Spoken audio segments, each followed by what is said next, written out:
Okay, today let's look underneath our Rolls Royce 2530.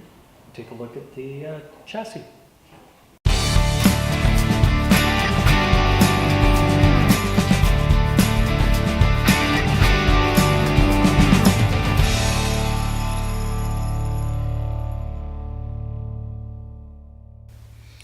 So I've had a couple of requests to take some pictures underneath the Rolls Royce 2530 that we have for sale. And so I finally moved it over, put it on the lift so I could actually just shoot a video front to rear of what the underneath of the car looks like. People are of course looking for what the condition is rust-wise.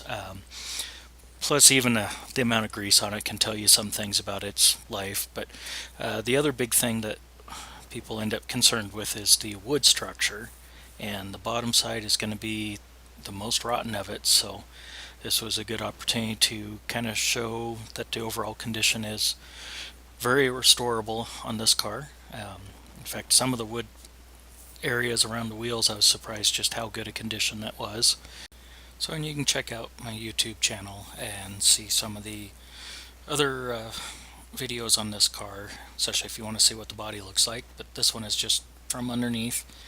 So, and I briefly kind of fly by some of the jacks that were installed on the rear axle. Those are rusted, probably, well, at least beyond use, but someone might be able to reproduce them. But it's kind of a neat feature of the car is to have the jacks already installed on the rear.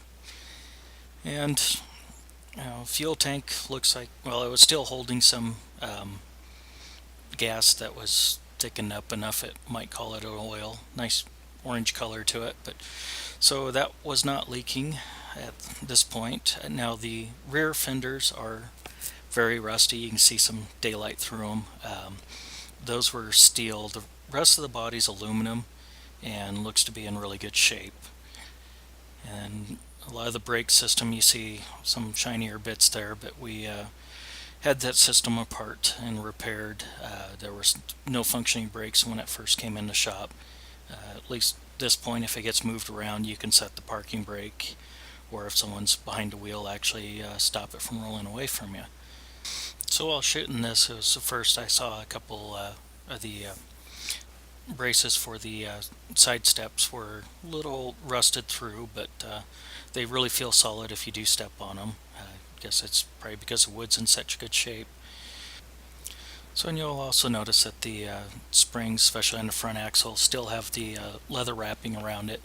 That was done factory to kind of dampen noise from them, and it's kind of neat to see they're still there, but those would of course have to be reproduced if you wanted to keep it authentic.